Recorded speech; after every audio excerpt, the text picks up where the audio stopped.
Hello, everyone. This is JD Calderon. This is Indy Comics Explained. Yet again, I brought on another fantastic group of guests. And please hit like, hit subscribe, share the video, let everybody know we're here. Without further ado, I'm going to bring in the man himself, who's covering for that other guy because he's just a guy. He's just a guy.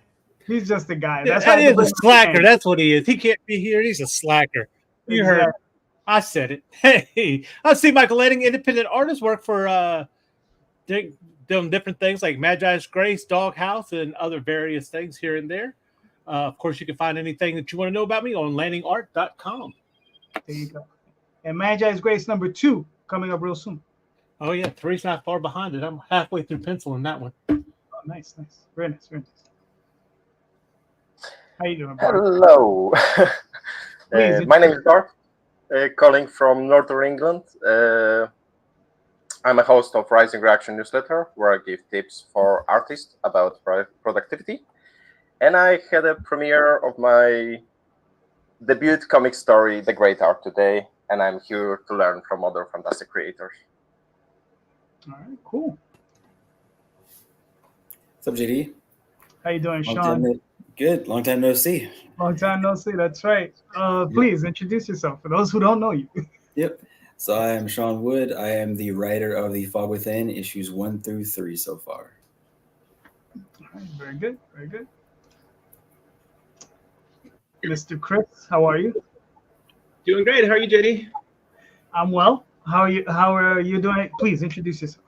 Wonderful. I'm Chris Brimmage. I'm the author of the Multiverse Askew trilogy, which is a comedic science fiction adventure, as well as the Mandrill PI series, which is a hard-boiled urban fantasy set in a cartoon world. All right, very good. Guido, how you doing?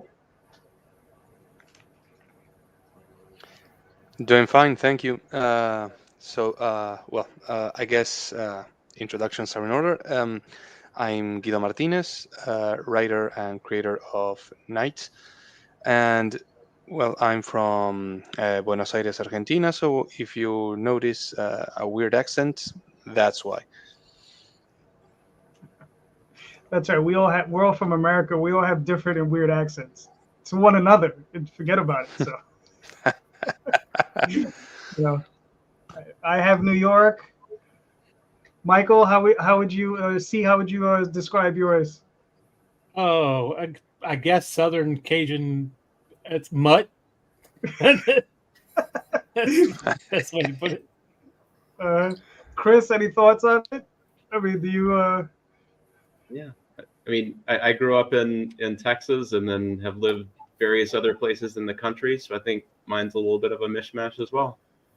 There you go, Sean. I mean, I don't really think I have an accent, but I mean, I'm from the South. I'm in Virginia, so Southern, I guess. Yeah, and I'll be honest with you, you do. Okay. No idea.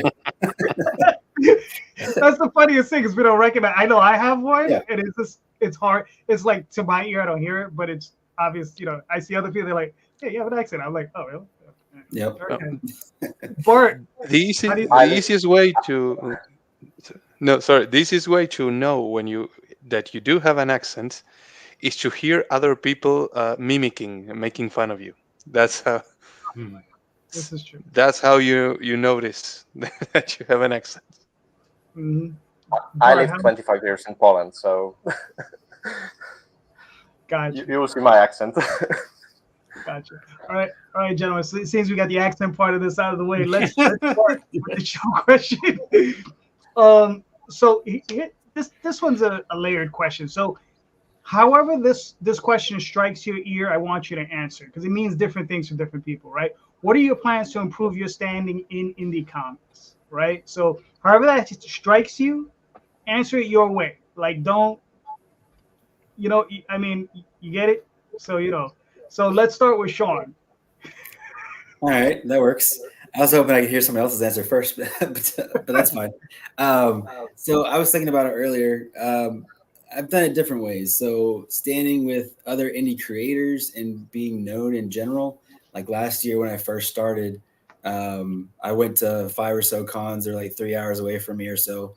and I was just trying to meet everybody I possibly could, just try to build that rapport with other people that have already done this.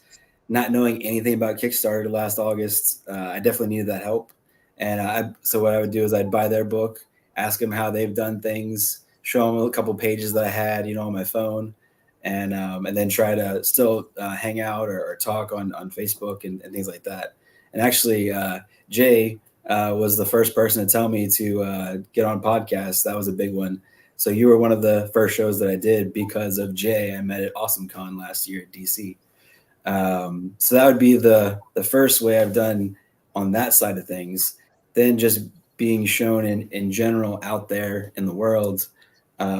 Anytime I've seen anybody else on Facebook and Twitter saying I got a review from this guy, or I'm on this newsletter, or there's other people on like Twitter that share out everybody's stuff over and over again, like Star Million's out there, Kyle's out there, things of that nature. Then I'm trying to share everybody else's stuff and also put my stuff on there, and that just broadens it for everyone to see. And Twitter's been huge just for my name to get out there. Honestly, it's a grind, but it's out there because of that. And then trying to find podcasts in general. That's how I've gotten out in the world. Fair enough. Chris, what are your thoughts? Yeah, so for me, I think I am approaching it two different ways. So one, like improving standing with other creators, in the sense that, like, whenever I have pretty much most of the time when I've got a project about to go live, there will be somebody who is soon to be launching their own first live Kickstarter, and usually they'll reach questions and stuff. So I would try to take time to, give some advice, much in the vein of how other people gave me a bunch of advice before I started launching my own Kickstarters. And then also get involved, like continue to get more and more involved in other like indie comic creator communities to help continue building up some of those relationships with people that, have the same interests and passions as me. And then in addition to that, I want to go to more cons over the next year. I've been ramping up my con attendance. I've just got a young kid, and it just makes it hard to be able to attend as many as I would like to. And then in addition to that, just continue putting out more work to get more stuff to people, so people can read more and more of my work. All right, cool. Guido, you got the question?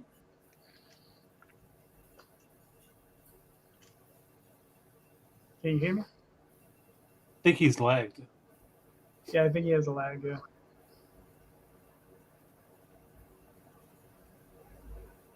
He's definitely lagged. Or he's frozen. I don't see him blinking. Yeah. I have the complete pixelation on my end. Well, we'll let him sort out. Bart, what are your thoughts? Well, definitely building friendships and connections with other creators. Mm-hmm. I have some kind of idea of, like, if I will be doing like a Kickstarter campaign, to have somebody else to like help me share my stuff, and then when they will be doing their campaigns, I'll be sharing them, helping them. So basically, like co-publishing something similar, something like this. And also, yeah, like I'm after a month of trying to send my comic as an invitation to. It wasn't a comic; it was an invitation to get the comic today, straight to the inbox, and I've hit a wall. Being alone in the comic world is a struggle. So that's a lesson for me. That, yeah, like I think I've heard the sentence on this podcast that making a comic was an easy part. Yeah, so that's one thing. The other thing is definitely improving, because I'm writing and I'm doing an art as well. So improving my writing and the artwork. So next month I'll be spent on doing very small projects, like 1 page, 2 pages, maybe 4 or 8, and maybe making it an anthology and building from this. Yeah, so that's my idea. All right, cool. C, what are your thoughts? what are my plans? Well, what I try to do is try to make connections for not only just creators, but also people who like the same things I do. Even if it's not something I'm working on that they specifically like, there's a good chance that if I like something that they like, there's a chance that they'll like something that I make as well. So I try to get into groups and things of that nature to establish those type of connections. Uh, and pretty soon after I'm done with Magi's Grace, I'm pretty much shutting down doing sequentials for anybody, and I will be going into my own stuff now. So that's where I'm moving into soon. Okay. Well, listen, that's fair enough. That's fair enough. Guido, you're back. Are you there? I don't know if he's lagging. Can you hear us? Oh, he's definitely lag central. All right. I can hear you. Okay. I Yeah. can hear you. Yes. Sorry. I'm just turning off my camera just in case. Yeah. Maybe it's better because it'll probably So lag you just less. So, do you want to answer the question? Mhm.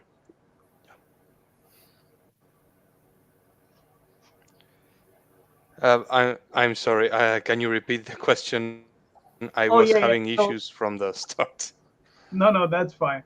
What are your plans to improve your standing in indie comics? Like, what are you doing to improve yourself in the market, or like within the standing of the community? Mhm. Well, yes. Well, right now what I'm doing to improve is basically, I guess, multi-approach. Um, a multi-approach strategy. I'm trying to improve myself, trying to improve the way I write, the way I present my stories. I'm trying to.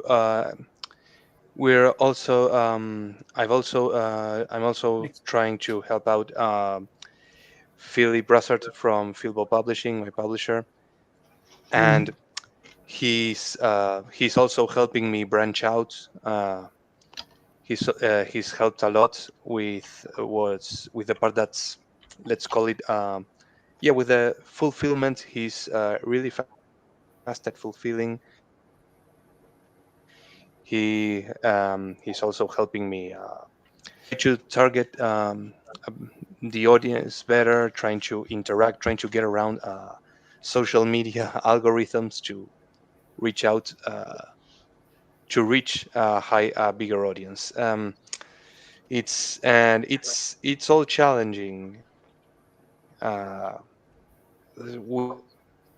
we are also facing the numbers of the steady crowdfunding crowd is actually decreasing, right?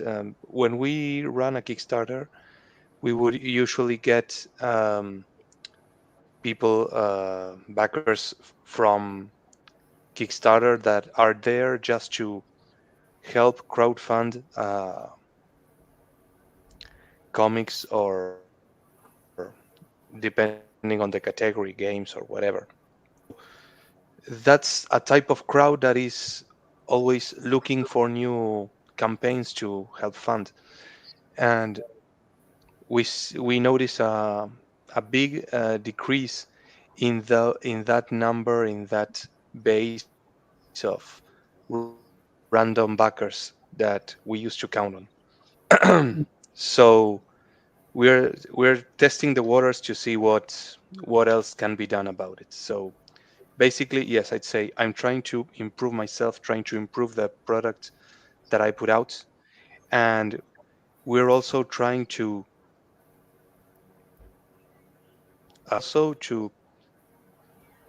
try to think about outside the box, trying to think about new tactics.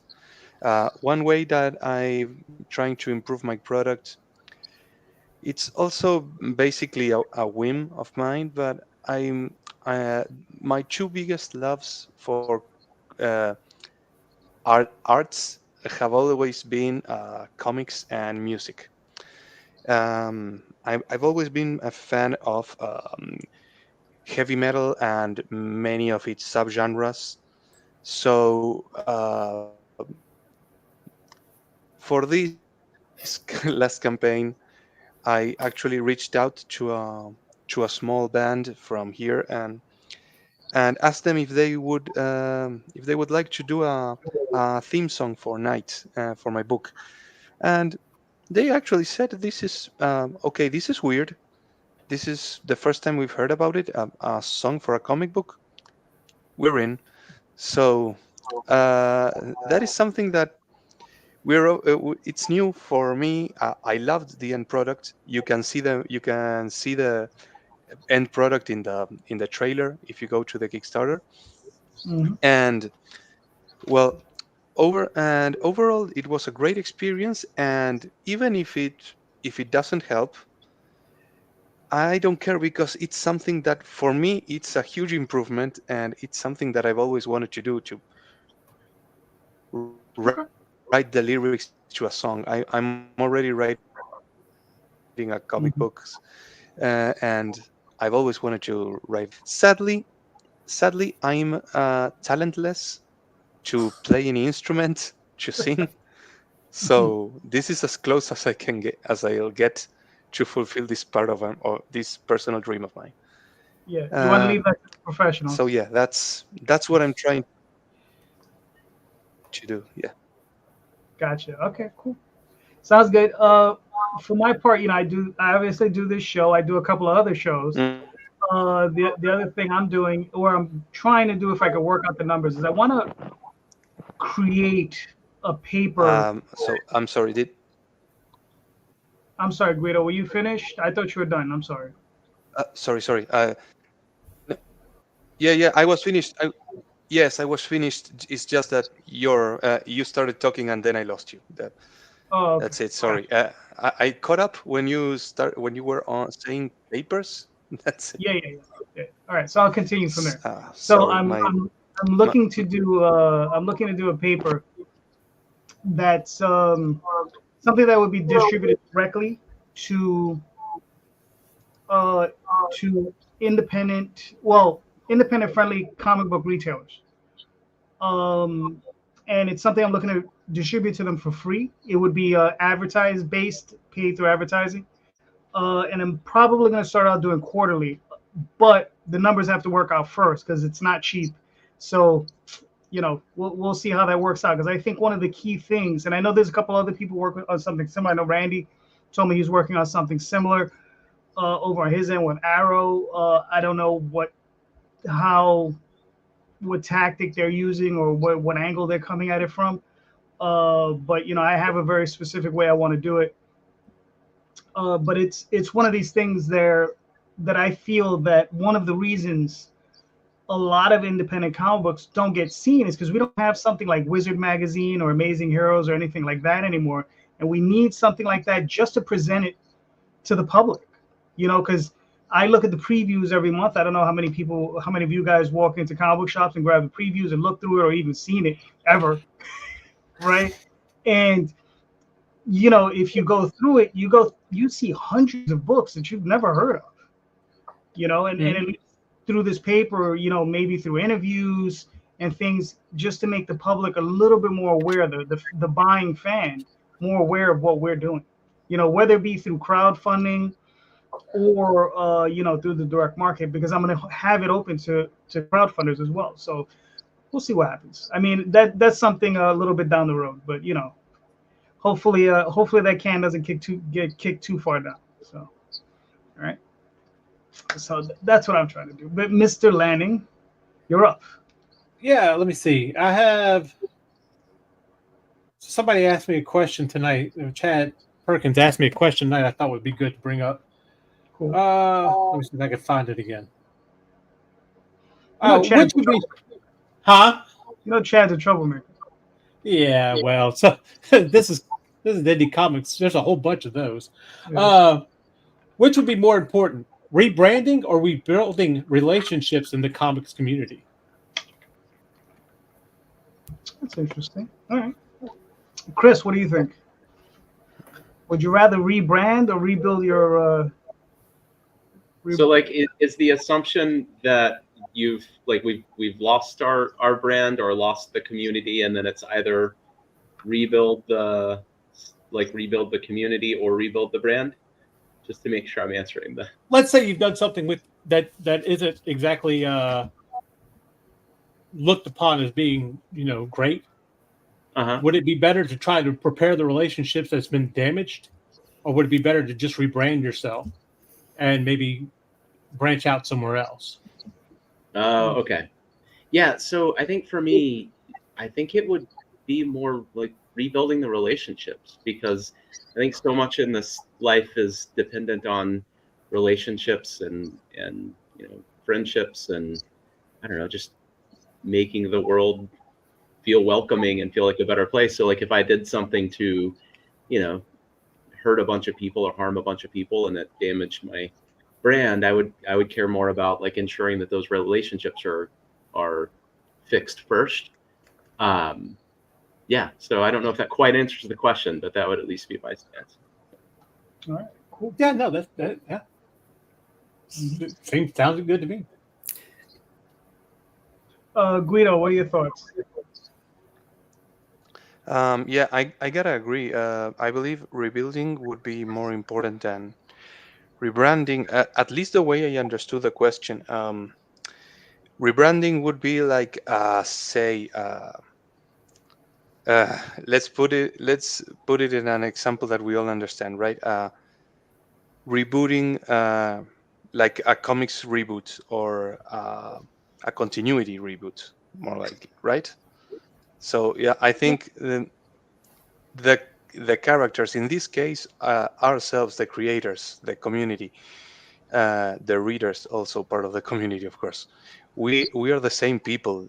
Even if we rebrand it, we remain the same. So I think it's more important to rebuild the sense of community, to right wrongs, and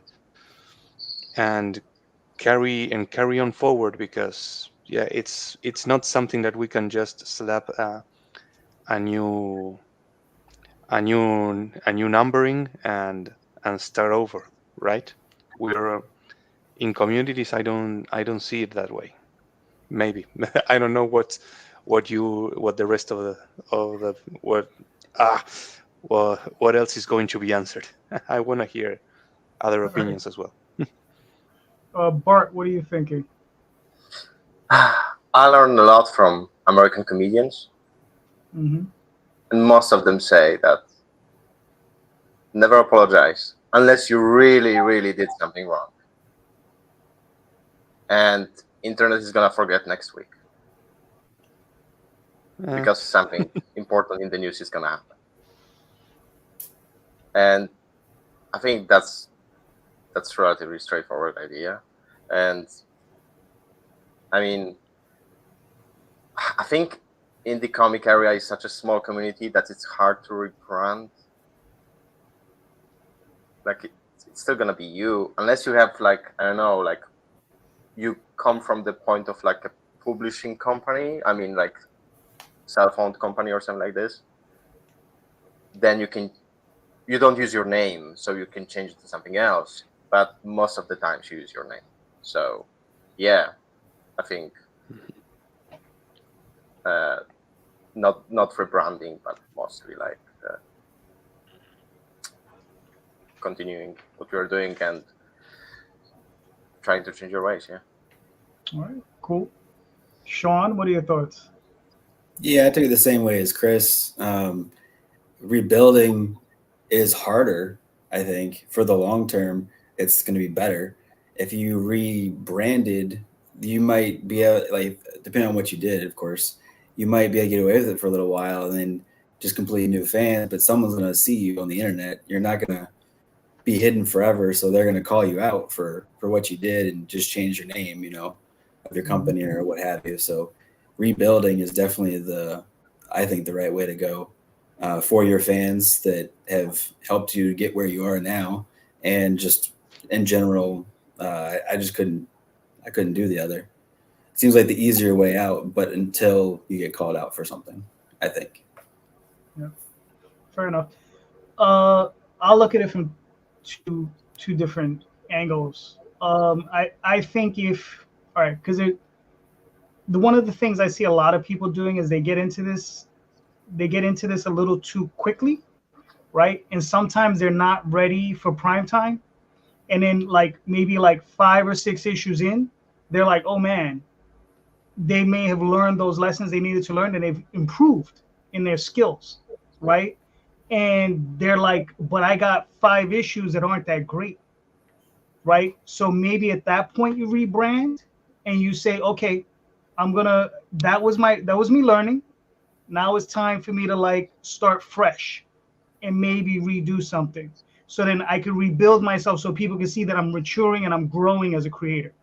And I think maybe that's the way to rebrand. It all depends, Did you, because I was gonna ask, is this like what Neil Gaiman is going through and that kind of rebranding, or Warren Ellis?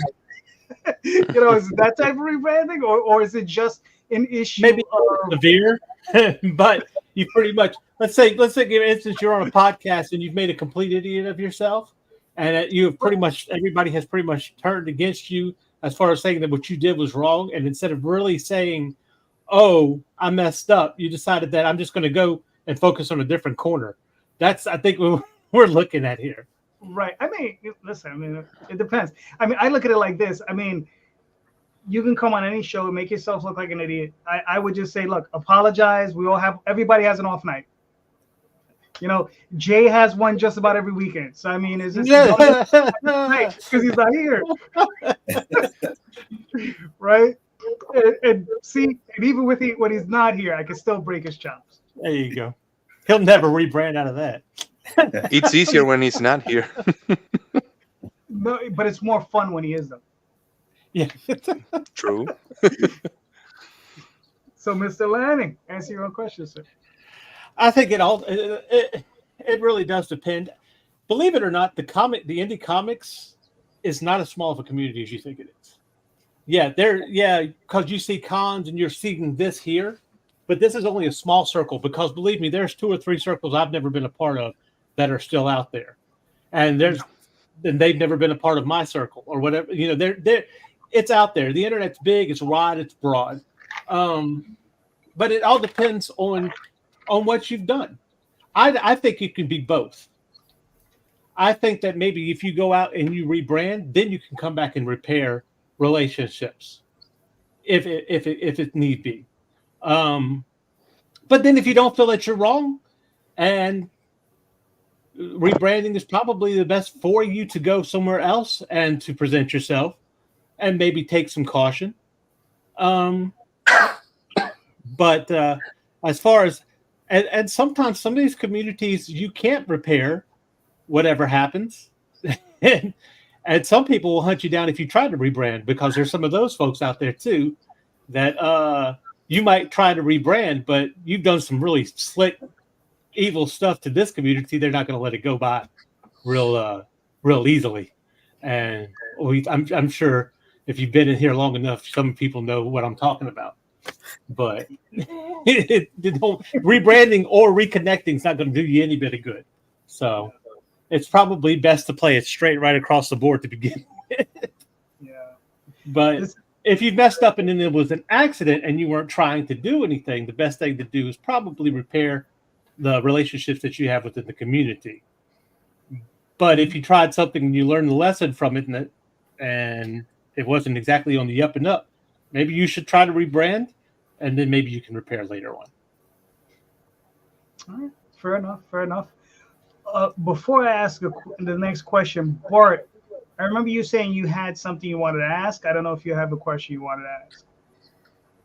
Yeah, newsletters. I was thinking that to use it as my primary, like a place to build my own community. Mm-hmm.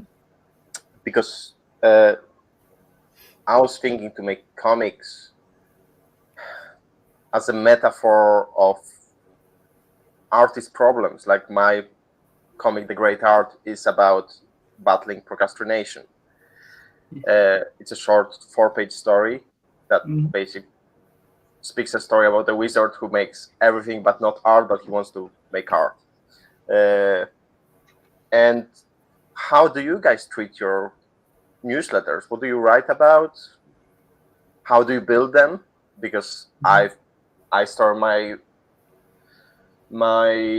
newsletter, I think, in January, and I have 30 subscribers. I'm very grateful to them.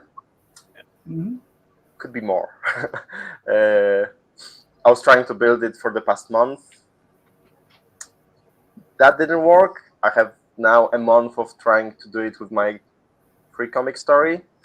We'll see how it will work in September, and we'll see about that. But yeah, that's my main question. Like, how are your newsletters?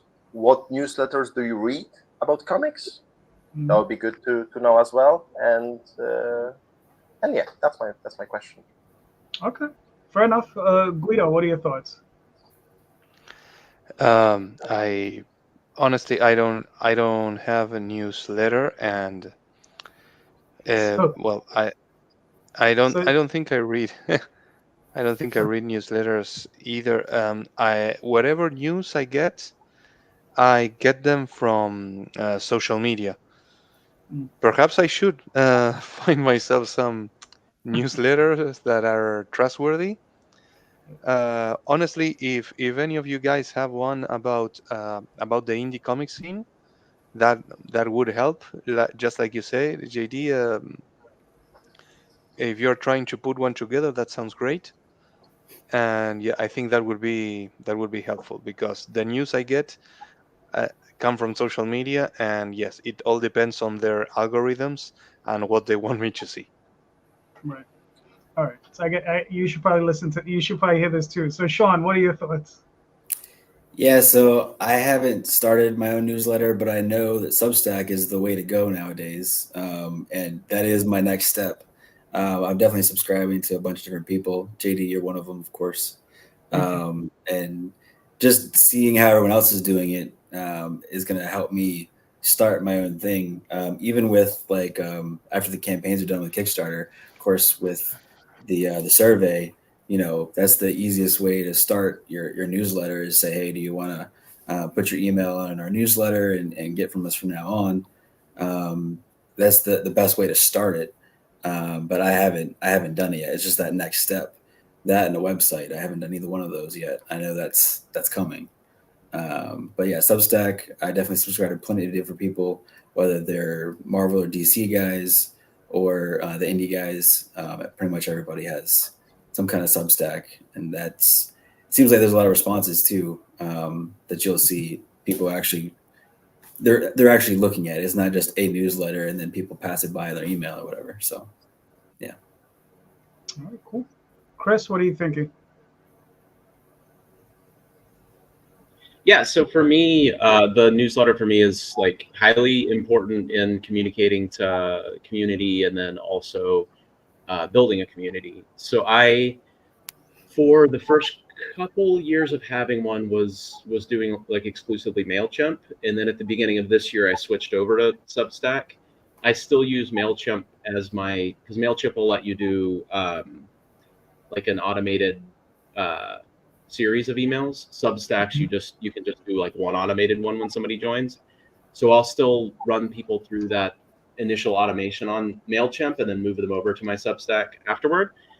My Substack is called the Omninaut, and I basically use it to explore the infinite realms of the multiverse together through reading, writing, comics, and pop culture is sort of the shtick. And so I'll usually have a portion of my newsletter that like focuses on something, either, pop culture, something interesting that I've read. Like I'll usually relate it to either comics or prose writing. And then if I've got a project coming up, I'll plug the project, let people know where they can check it out. And then I usually end it by talking through some recommendations, like something that I've recently read or watched. And then I'll recommend other people's projects kind of in the end of my newsletter as well.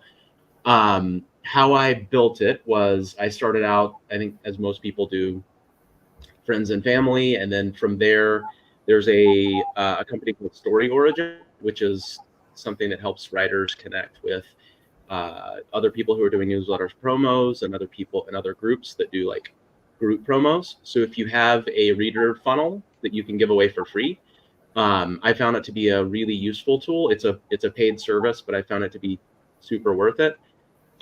Same thing with Book Funnel, which essentially does a similar thing but has kind of a much bigger audience. when it comes to other people's like newsletters and sources of information for this stuff, I find Chip Zdarsky's newsletter to be like just really entertaining, and also his ability to use like tone and humor to build his community is great. Same thing with I also find Tyler James and most of the stuff he puts out to be like super helpful, especially if you're trying to break into any indie comics and learn the ropes a bit on how to get funded and how to put together Kickstarters, et cetera. And then Russ Nolte is also like, he's super giving with information, and so he's got a lot of information on Substacks and how to set them up. And he actually just did a Kickstarter on Substacks, but all of the information that's on there he gives away for free in his if you subscribe to his stuff. So I found his to be super helpful in learning how to build a Substack. Cool. See, I do not have a Substack. I don't have a newsletter. I do try to vlog on my website. But I see Substack is killing it. JD's over there killing it with the Substack. He seems to have been born to do that. I don't know what the deal is, because he actually has really good, interesting newsletters when he puts them out. I'm not saying that because I'm on this show, but but he does. But I've heard a lot of good things about Substack. I've heard a lot of people subscribe to it. I think it's one thing that if you haven't done it yet, you need to go do it now.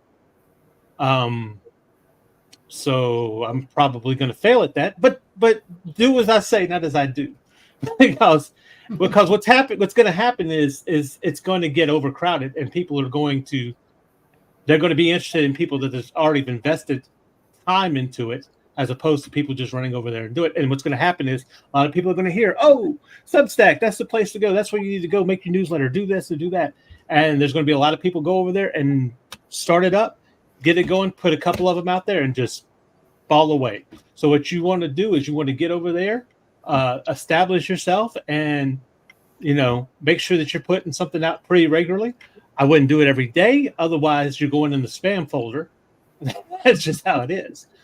But I could say, as far as like newsletters are concerned, I've heard in the past, I don't know now, but newsletters have been beneficial to a lot of people, especially that mailing list. I can't tell you how many times my wife, who's in the marketing, has told me consistently that I need to start a newsletter to getting a mailing list. And unfortunately, I'm not, a good listener.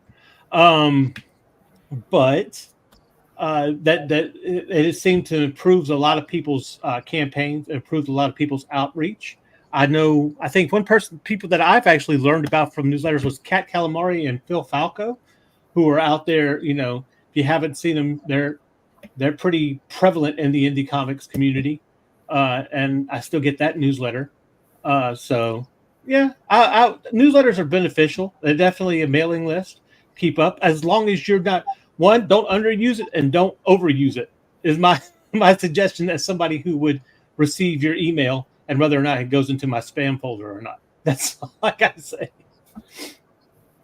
Yeah, I agree with everybody. Like I said, I'm working on Substack. And for me, Substack was kind of like, because I used to vlog all the time on my website, and I was convinced nobody was ever reading it. But now with Substack, it was like, okay, I'm sending it out, and I'm getting metrics back. And I'm like actually seeing, people are actually engaged and they're reading it, which is cool. And the only advice I can give as far as writing the Substack, at least what I do for myself, is I try to write an interesting subject matter, or at least something I find interesting, and I try to tie it back into my projects, right? So I missed last week. I got a little too busy, but this week I'm doing one about unfinished work, right? It's one of the things that I think plagues a lot of independent comic book creators is unfinished work, right? And it's one of those things that I'm most concerned about for myself, because I have a lot of work that I'm putting out there and it's unfinished, right? But I'm working towards the end. I'm trying to get there. And like I just read, what was this book? What's this thing I just read by John Byrne? Triple Helix, which came out from IDW, and it was a 4-issue limited series. I think there was another issue, it ends on that 4th issue, and there's nothing that comes after that. You know, and it's at a point in John Byrne's career where it looked like he was getting back into the groove and back to having fun, you know, and it was fun. You know, that's all it was. You know, this was not like an Alan Moore, Neil Gaiman, Frank Miller level work, right? But it was a lot of fun. That's all it was. It was just like superhero nonsense, fun type of book. And I was really, really enjoying it. And I was like, and then it ends at the 4th issue. And I'm like, and I know there's no more. This thing came out in 2013, 2014, whatever it was. And it's a shame, right? Another one is Coventry by Bill Willingham is a big one for me. He only did 3 issues. Sale, and, you know, and obviously it's probably the same with John. It was just sales, right? There's just no sales for them, so they can't continue. You know, these guys who that's all they do. You know, I have a day job, so I can suffer along. You know, I'll still be able to eat. They have to make a living at it. So it's one of those things. So it's for me, it's like that's my next Substack. It's going to be about that subject and about how it ties into my work and trying to complete my projects. You know, because there are some creators, like you look at Dave Sim, you know, I mean, some people said, you know, he went a little that way as far as his brain or whatever, but his work is incredible. And those first, I don't know, 150 issues or 175 issues of Cerebus are like, that's top tier genius stuff. You know, I mean, there's stuff having fun and just enjoying what you were doing. Right. Yeah. And he completed the 300 issues. You know, he said he was going to do 300. He did 300. Not a lot of people get to do that. You know, so I would always say try to complete because it's not easy. You know, but you know, that's what it is for me. And again, Substack, newsletters, and mailing lists. You know, you just have to keep shooting for it. And one of the things you can do is, I think you're already doing it, is where you have a free comic you give away, and you ask people for their emails, and you say, listen, you give me your email, and I'll put it in my newsletter, and I'll give you a free comic. We've been doing that Daphne and I have been doing that for years. We give away like 2 or 3 comics, and we've been getting emails left and right. So that I think that'll help you out. Innumerably. And then also one of the things with Substack is you can take those emails and put them in there. So they'll allow you to feed those in, and that's just more people you can feed out the newsletter to. So it helps out. It helps your metrics. So. So go ahead, Bart. What do you got to say? Sorry, if anyone is interested, I have a really good book. Can I plug it? It's not my book about newsletters. It's called Newsletter Ninja. Mm-hmm. It's a book made mostly for like book authors, right? But it gives a lot of good tips on basically starting a newsletter. Oh, cool. So I really recommend it. It's a very good, very easy and good read. Do you know who the author is? Tammy Labrec. It's a very Tommy Labrec. Newsletter Ninja. Okay. Yeah, I gotta check that out. Yeah, Tammy Labrec. Tommy Labrec. Okay. I think they're two books. Right, Tommy. He needs to give you a kickback. He needs to give you a royalty. Yeah, because as soon as you type it into Amazon, it's the first thing that comes up. Oh, okay. When you type in newsletter, Ninja comes up right away. It's his suggestion. So in Amazon. So, but I would say, as far as like your newsletter is concerned, be aware of what you want your audience to be. Because if you do gear everything to teaching creators how to do something, your audience is going to be creators and not necessarily other readers. Yeah, that's my also idea. Yeah. Like question in my mind: is it the right audience? Right. And with Tyler James has made a business out of selling pointers for Kickstarter and all that other jazz. So that's kind of why he leans towards that way. Yeah. You know, even with Comics Tribe, you can't even submit to Comics Tribe unless you're part of their group to begin with. So that's kind of a close thing there. So he's not worried about that. He's more worried about getting other creators, and that's his audience. But you want to find out what your audience is. Is your audience really teaching other creators how to do something? Is that what you want to sell?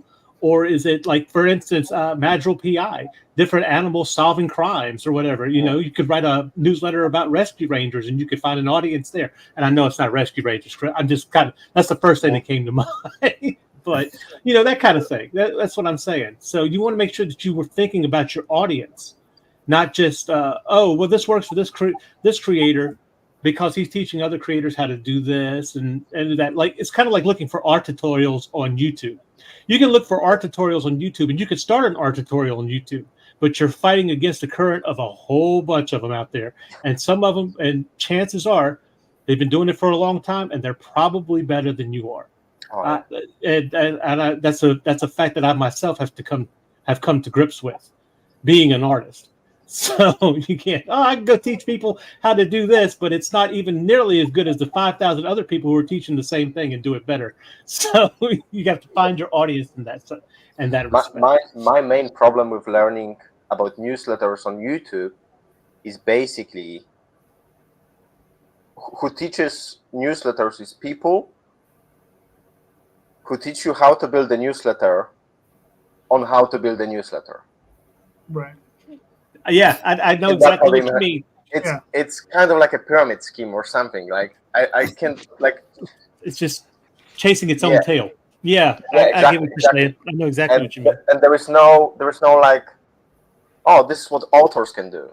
No, it's only like other creators for newsletter. Oh, thank you. Yeah, I thought I'd pull this up so at least you can we can see the great art. Or Bart. So Bart, tell us about this so people can sign up. Oh yeah, so this is my debut comic story that I was working for the past I think 9 or 10 months. It's basically a 4-page comic story about fighting procrastination, and everyone is invited to join, and I'll be resending the comic, and I'll finally need to build like a funnel to get the actual comic, because that was my plan of the campaign, to make like I started a month ago, and I made a drawing competition and basically build this landing page so everyone can sign up, and there was a countdown clock, and everyone who signed up got the comic last night. A few hours ago. So that didn't work as great as I expected it to work, but I'm learning. I think I tried this. I focused my energy on few wrong things, but I've learned from them as well, so I'm not really feeling that bad about it. So basically I treat this like a mini Kickstarter, like trying to publish my first comic, and it's hard, definitely hard, but I'm learning. So next month is gonna be basically trying to like I said, like I send this cookie incentive to sign up to a newsletter, not a countdown. This time you get automatically. All right, cool. And the link for that is in the show notes, so you can click on that link, go to this page, and you can sign up for it. All right. But what's it about?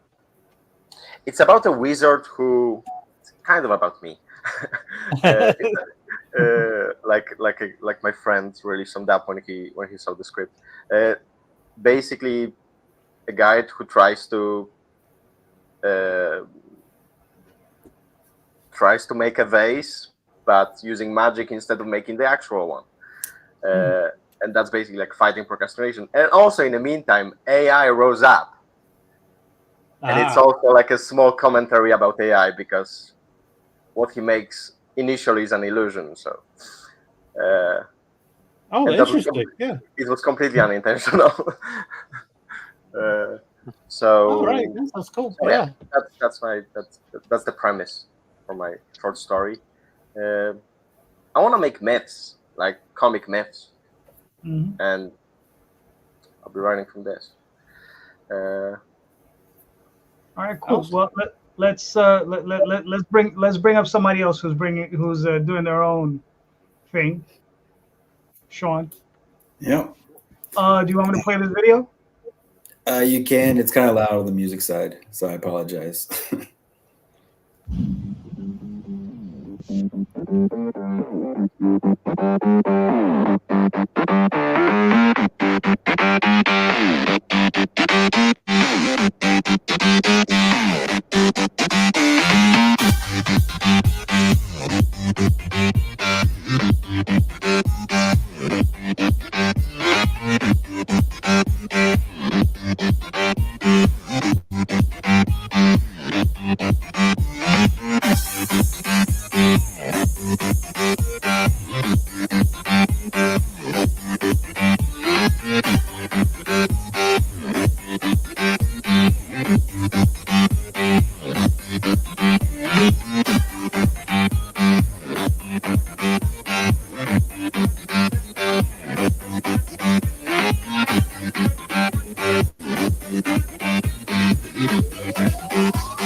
Oh man, we ended the music. That wasn't that bad. It's the party. Oh yeah, that made your head bang. No problem. Yep, Yes. exactly. Yeah. When was the bass going to drop?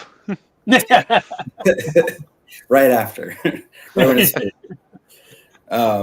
so basically the story is there's a cataclysmic event in the present with our everyday Joe type character Hunter. 3 days later, he's running and he runs into some fog and all of a sudden ends up 26 years in the future. He doesn't know how he got there. And my thought was the reader's going to learn about this area at the same time that the main character Hunter is learning about this dystopian future where the government is not in control anymore. They gave up on this town of Brooks. There's a ruling regime in place. There's rebels. Rebels are there to take him in. They know he's coming by this prophecy that now we've met Anya in the third issue. She's the one that was saying it. It's a lot of fun. It's 90s over-the-top type action with a modern twist. It's a G.I. Joe meets X-Men in the apocalypse with a time-warping fog is my usual go-to for the book. Cool. I mean, the book looks so. Here's a question for you: where did you find your artist?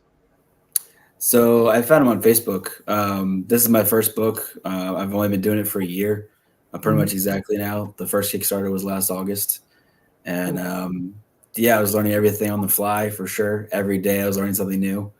All I knew is I knew how to start a script, and then just every day learn something different. So David was my first point of contact. I was looking for about a month and a half on Facebook, in different groups, on Twitter and everything.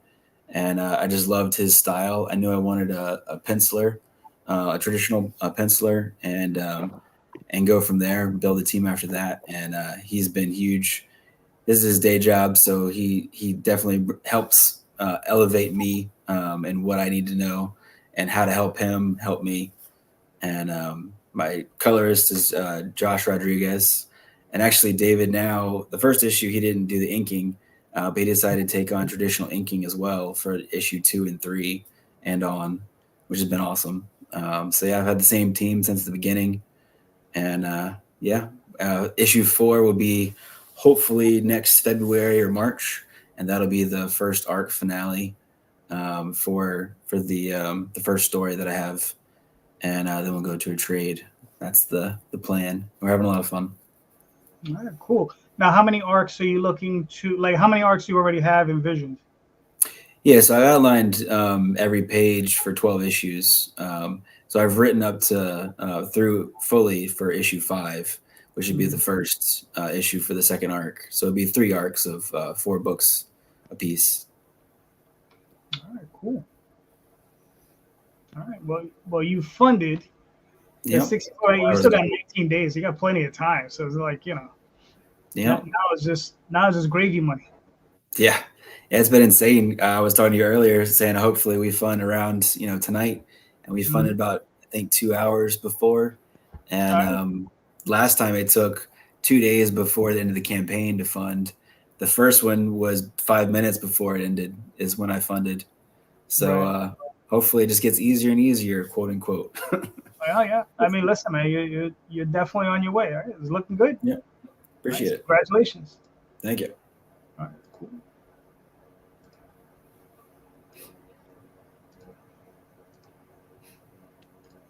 All right. Chris, do you want me to play this video? Yeah, let's do it.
Hi, I'm Christopher Brimmage, author of Mandrill PI, as well as the Multiverse Askew trilogy, a humorous series of sci-fi adventure novels. And I'm here today to discuss the trade collection of the first Mandrill PI comic book story arc. This series is close to my heart because it's ultimately a love letter to two of my favorite things, 80s and 90s cartoons and hard-boiled detective fiction. But there's more to it than that. It's also a way that I explored my grief over my parents' deaths through the character development of my protagonist, Manny Mandrill. He's a cartoon primate who has lost the love of his life to the chaotic world in which he lives. And over the course of the comics and novels, he undergoes a character arc in which he learns to live with his grief by relying on his friends and loved ones for support. This Mandrill PI trade collects the first 6-issue story arc as well as the 12-page prequel comic. That's 156 pages of full-colored story, plus tons of backup pages that include variant covers by some amazing all-star artists. The trade is available in softcover, hardcover, as well as a variant cover by the amazing Alex Cormick. I'm seeking about $5,000 to print and ship the issue, as well as to pay down some of the debt I incurred bringing this book to life. I chose Kickstarter because it allows me to bring some really cool rewards to backers, as well as to get this book in front of a wider audience. There are some amazing rewards and add-ons for this collection.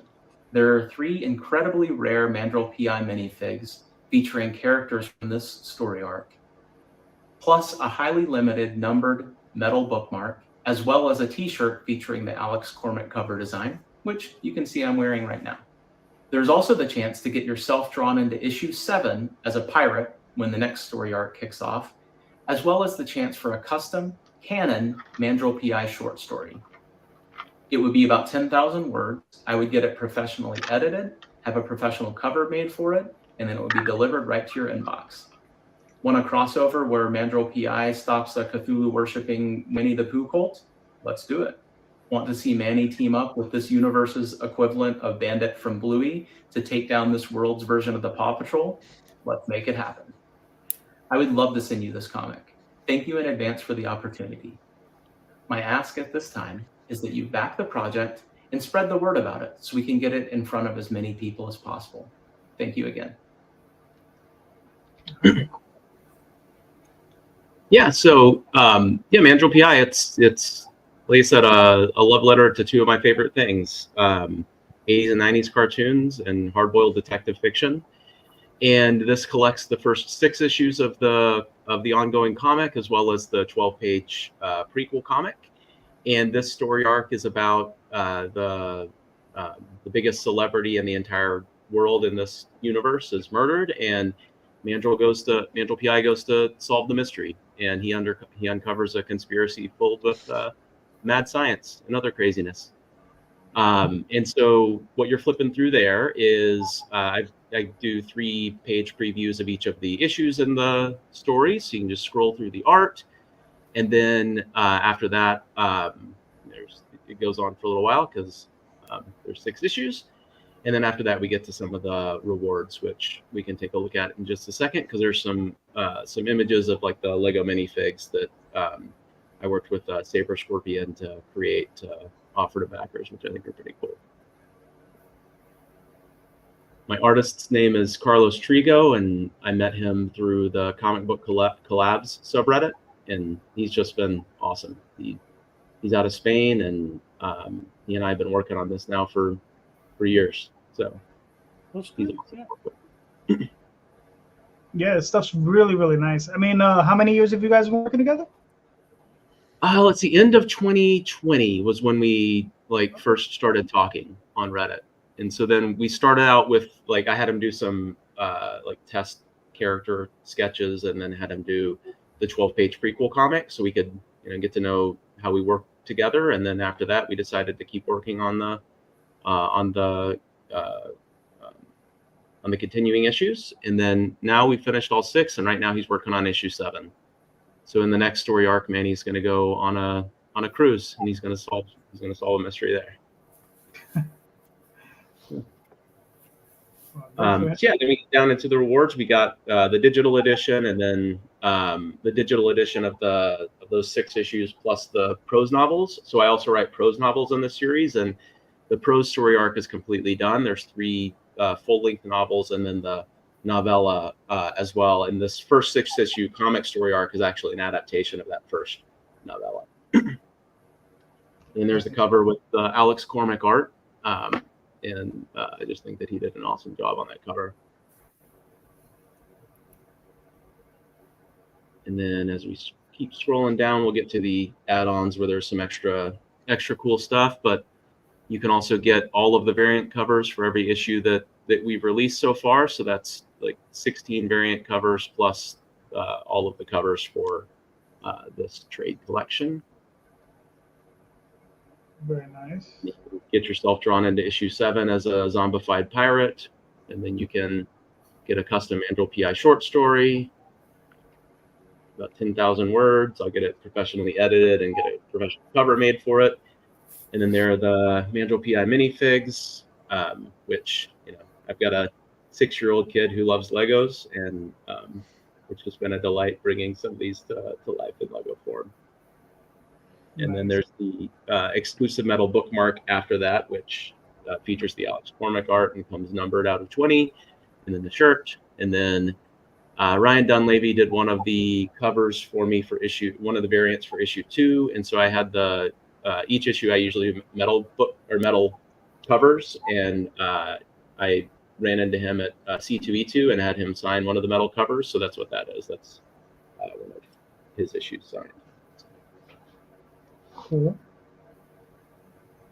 All right, nice, man. I mean, so this was 6 issues. How many pages is this trade? Let's see. So it'll come in at 192 pages, but there's 156 pages of story, and then I'm going to put all the variant covers in there and some other pinups that I've had as well. Right. So it's a nice beefy book. All right, cool. Yeah. And you're offering a hardcover as well? Yep. Hardcover, soft cover, and then variant cover with the Alex Cormack. Nice. And I mean, well, obviously this is just one adventure, and I'm sure you have many more to go. Do you see an end, or is this just something you're planning on just doing for as long as you can do it? So I'm going to keep doing the comic as long as I can do it, I think, because ultimately the prose novels came to an end. So the third prose novel, They Live Among Us, was an alien invasion story, and that rounded out the end of Mandrill PI's story arc. So if you want to read the full Mandrill PI story, you can grab the books and get your fill doing that. But the next story arc in the Mandrill PI comics is not an adaptation of any of the books. It's a completely new story. And I'm going to do a few more like completely new stories before I start adapting the novels into comics. And then eventually I will adapt all of the novels into comics. But I think there's a lot more Mandrill PI to tell before we get to that point. Okay.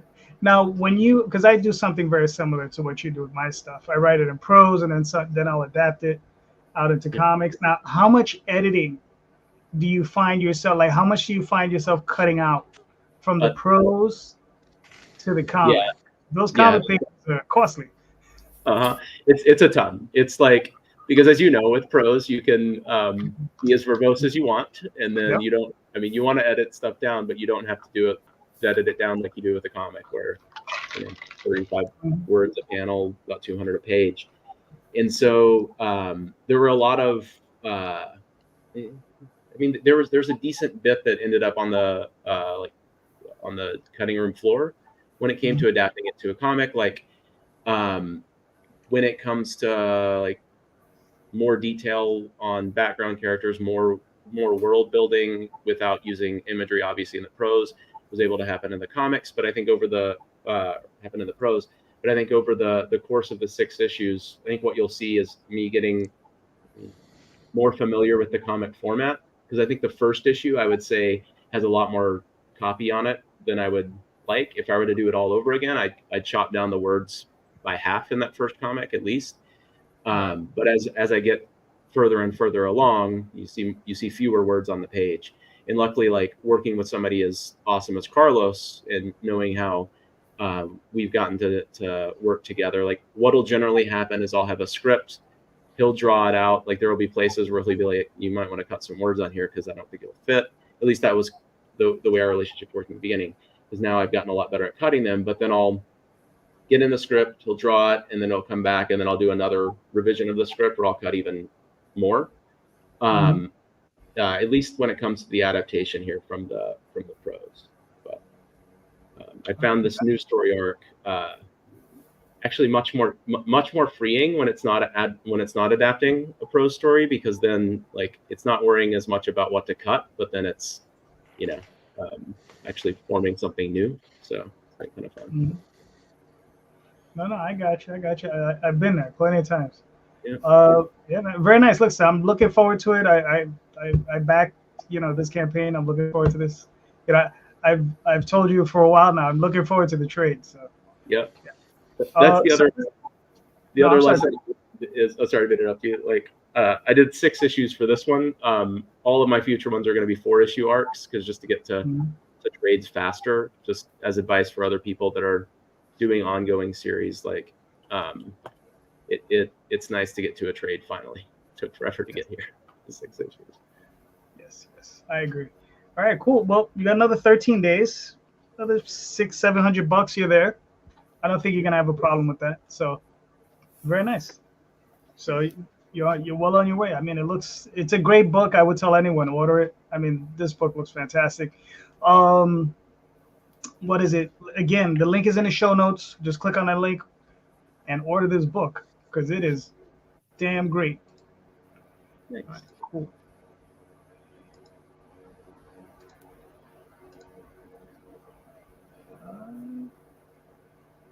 All righty. Guido, do you want me to play this video? Yeah, sure. Go ahead. Just a warning. Music may be a bit loud.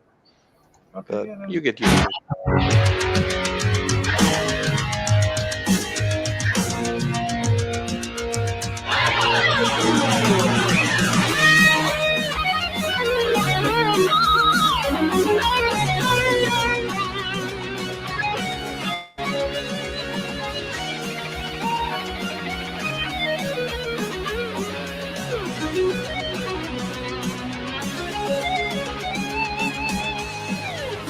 Like the summer is running through the night. Sure, police, what he will become. The light he'll live, they clash inside his mind. Up to hero inside. Fear is better now. We're wandering out ready to stand and fight. Oh, Lord, glory and might, not just a man in armor.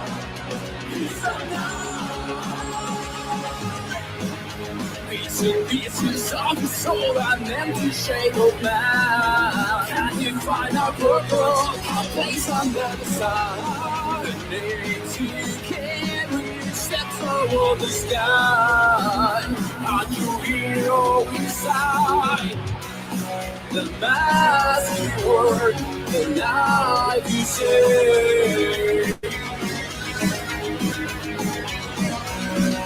Be your life, the legend he became.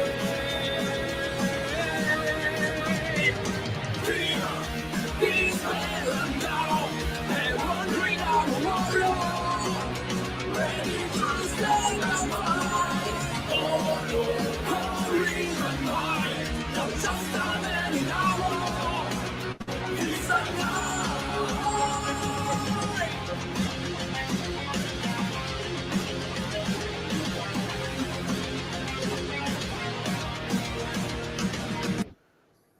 All right, cool. You know, it's funny, Guido. Yeah. You said it was loud, but Sean had said the same thing. I was like, how loud could it be? Yeah. But I like it. It reminds me of like an '80s intro to a cartoon. Mhm. Yeah, Right? more or less, yes. That's Yeah. what I grew up on, and yeah, that's the band actually also did the animation. They're releasing the full lyric video soon. The band is called Percival, so the info is there. So if you liked it, please follow them. And yeah, regarding Knight, well, the story is about a man called Knight. He's new to this costume vigilante thing, and he's a man in search for the missing pieces of his soul. Uh, how does this translate? Basically, that he finds exact doppelgangers of himself, and he absorbs them. With each piece of his soul that he finds, he recovers memories from his past to better understand who he is and why he is this way. So along the way, he gets drafted by this woman, Whisper. She comes and asks for his help to bring down her master.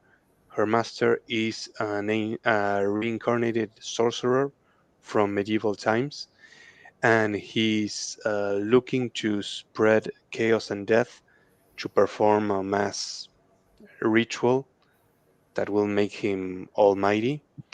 So basically, that's how he finds a purpose. He, even though he is incomplete inside, he's sort of a mess. He finds a purpose. He says, "This is what I'm meant to be. This is what I'm meant to do, to fight this evil." And that's how the story starts. So we're right now on issue 6, and it's the second issue, the second chapter of the second story arc. And well, you can get, of course, for new readers, you can get catch up options. You can either order all the single issues released so far, or you can order the trade, which compiles issues 1 to 4 and issues 5 and 6. Or you can also get t-shirts if you want to wear Knight on top of you. Of course you can. That's the band Percival. And of course there's variant covers options. There's 3, and I actually like to as of issue 5 I've been doing the variants with gimmicks. So issue 5 had variants that were like heroes, villains, and battle scene. For this one, the the covers are falling, failing, and fighting back. You can also get the blank sketch cover if you're an artist and that's what you want. And well, as you may have guessed from the names, that is what happens in issue 6. The heroes are down on their luck. They need to recover and figure out a way to fight back, while the villains will take much of the spotlight in this issue. The villains, of course, you got the evil sorcerer and his Praetorians, his minions. Uh, Executioner, he's the bald guy that is featured more prominently. By his name, you can guess he's an expert on murder. That's him. Then you got Gravedigger. She's possibly my favorite of the Rogues Gallery. She can raise the dead and command them. So basically, she commands an army of undead corpses. So these two together make a mess. And you get to see some of that here. There's also, among the villains, you got Weapon. He's a large, bulking monster that conceals weapons inside his body. He's got chainsaw coming out of the palms of his hands. He's got machine guns coming out of his chest, and other stuff that I'll be revealing soon. So, well, I don't know what else to say about this. Oh, of course, thank the art team, Mauricio Campetella on line art and Edgar Tabitas on colors. They're doing a great job, both on interiors and on the main cover, the one where he's falling. So, what else can I say about this? I guess that's it. I guess that, well, much like Sean, I'm planning on going up until issue 12 if possible. The first trade is for the first 4 issues, and I plan on doing like the story told in 3 acts. Act 1 has already been closed. This second act is called Brothers in Arms, and this particular chapter in Brothers in Arms it's called Broken Champions. All right, cool. So, I mean, what type of frequency you're looking at? Are you releasing these every quarter, every couple of months, twice a year? I hope I can release them quarterly, but honestly, it depends on the schedule from Filbo Publishing. There are some other titles that are also fighting for a spot on the schedule to be crowdfunded. So it depends. Honestly, quarterly seems far too optimistic. So maybe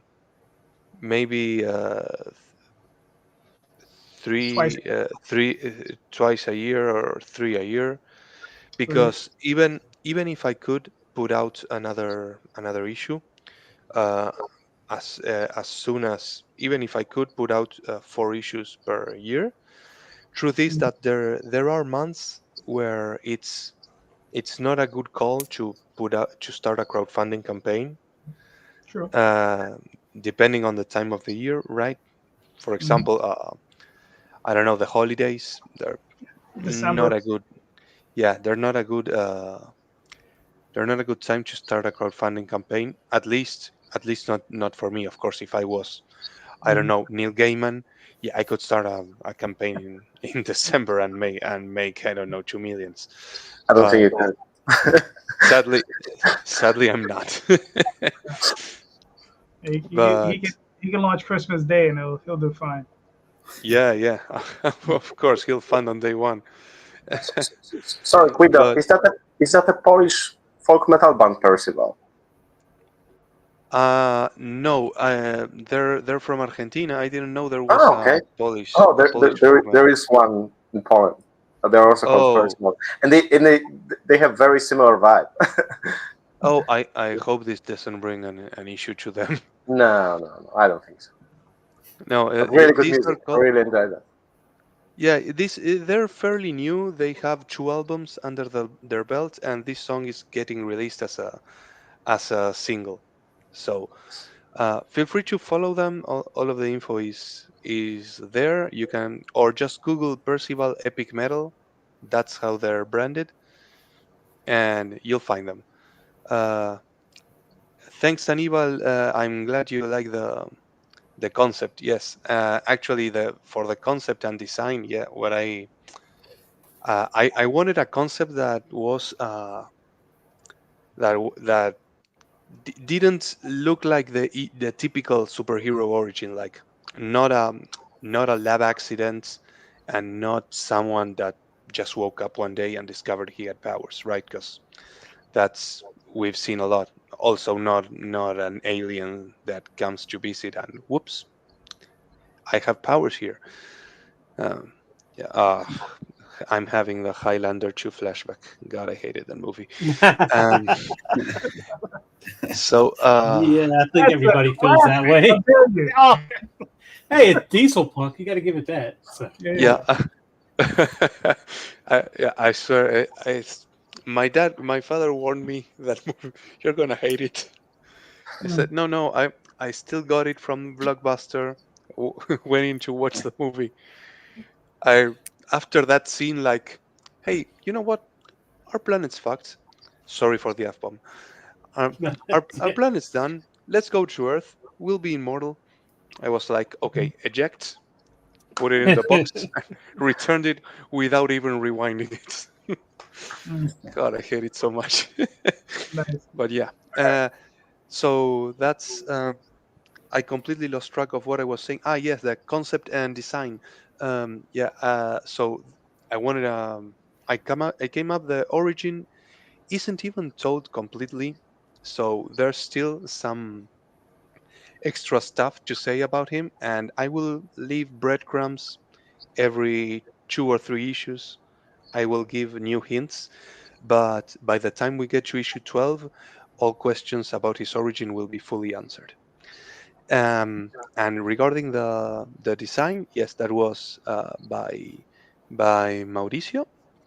He did a great job with the concept that I wanted. I wanted something that could be that would look cool, but that would also look like realistic, like a guy broke into a museum, stole a bunch of armor plates, and just put them on. And also because I wanted it to be fairly easy to cosplay if in the future people want to cosplay him, I want it to be fairly easy. Of course, there's also large bulking monsters, so yeah, I wasn't going to do a comic book without large bulking monsters. Sorry. We all need comics of large bulking monsters. All right, Hey, cool. yeah, the best part. All right. Real quick, I'm gonna pull up my campaign. I still have another 14 days. I've already funded. And this is where we're at. We're at 80 backers. And this is Dreamweavers. This is a project that I actually did at the very beginning when I first started. This was a long time ago. It was in 1992. And this is just us remastering it. We've taken the book from black and white into color. We have a few like lady covers, but these are the two original covers. These were done by Matt Lunsford, is the original artist, and it's basically about these 4 kids. What they do is they're role play. They like to play role playing games, and what they do is they go to sleep, they wake up, and they're in these bodies of their role playing game characters. And basically, it's not a thing of them just these characters just don't appear. They're actually drawn from other dimensions, and there are actually other entities in these bodies. So the kids, they're subsuming these bodies. So the kids are in the front, and these other entities are in the background, in the back of their minds, and they're kind of and once in a while in the story they do come out, and you'll see a change in the character. And this is what the kids like to do. They like to hang out on Madison Square Garden, watch wrestling matches, and goof around. But they're alien. There are not aliens, but demons trying to take over New York City and basically the entire planet. And their job is to clean up that mess. So yeah, and like I said, we had it colored. It's a lot of fun.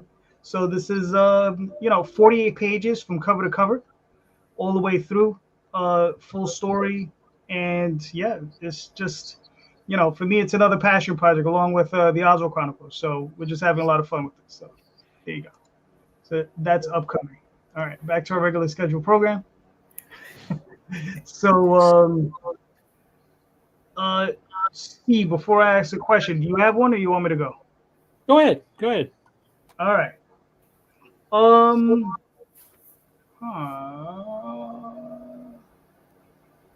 I see why you asked me to go. No. I have, because what it is, I got a sheet of them. So sometimes I'm like, which one? Like, and all right. So here it is. What mainstream creator would you like to work with? All right. So what mainstream creator would you like to work with? And I think we're up to Bart. So Bart, what are your thoughts on that? Starts with me. I'm very new. I'm still learning who is the mainstream creator. So, yeah, I think I'll dodge the question. No, I'm basically like, to be fair, anyone. I would love to start working with anyone and see how it is to work with somebody. Right. I've had a full experience of working, from the beginning on the script, then on the art, coloring, and publishing by myself. That would be great to see how it would work with working with somebody else. Okay, fair enough. Sean, what's a mainstream creator you would like to work with? So I've thought about it as the artist side of things, but when you just asked it now, I think it'd be cool to co-write with like Scott Snyder and see how he's done things, and to learn as much as I can. I mean, I'm in his class and I learned from him already, but just seeing exactly how he does everything. Right. And then if I could do with Scott Snyder and then like Jim Lee or Todd McFarlane as the artist, that would be the ultimate on all sides kind of dream team, I think. Okay, that's cool. Chris, what are your thoughts? Yeah, so lots of them. So I think that for me, it depends on the project. So like I've got a space western that I'm working on the script for that, like I think somebody like Daniel Warren Johnson would be like awesome to work with on something like that. And then I've got a comedic science fiction series that I'm also working on a script for that I think like somebody like Fiona Staples would be awesome from Saga. And so I think it just completely depends on the project, but I've always got my, I'm always reading tons of comics, and every time I see an artist, it's like, oh, I would love to work with this person. So I kind of just depends on mood and I guess project that I'm thinking about. All right. Fair enough. Guido? Well, as a writer, yeah, I would love to partner with so many artists. Off the top of my head, I think the one that's been on my mind a lot lately is Jason Fabok. I haven't read Rook Exodus yet, but the previews that I've seen, they look amazing, and the work he did on Three Jokers was also fantastic. Yeah, even if the story felt weird at times, the artwork was fantastic. Every single panel was extremely detailed. Every single panel was felt like it could have been it had the same amount of work as a cover. It was amazing. He really pours everything on every panel. So yeah, off the top of my head right now, I'd say Jason Fabok. If you had asked me some years ago, I would have said the late great George Perez. Gotcha. All right, cool. Mr. Lanning, what are your thoughts? None of them. Let them stay in their own damn lane. I have no. Good night, everyone. He's like, all those guys, I got this.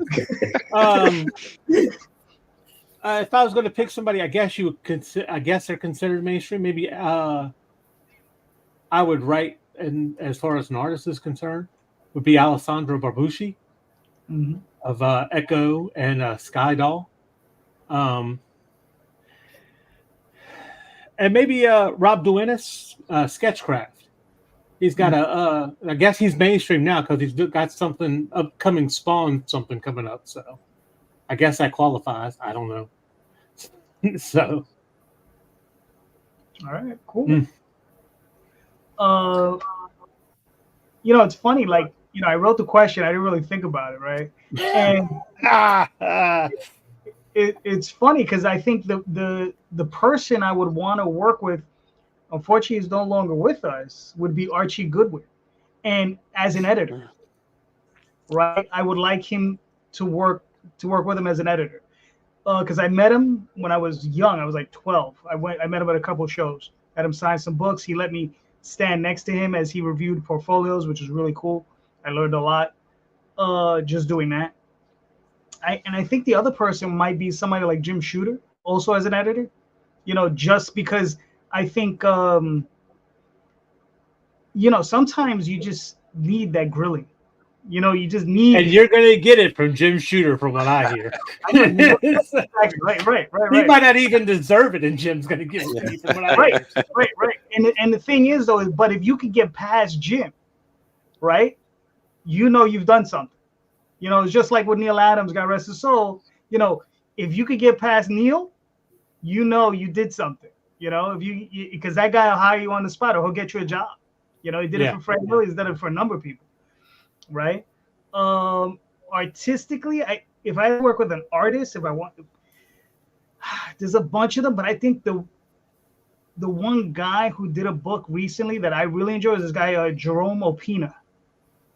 I really, really enjoyed his stuff. I'd say Seven for Eternity is fantastic. Yes, and his run on X-Force was also great.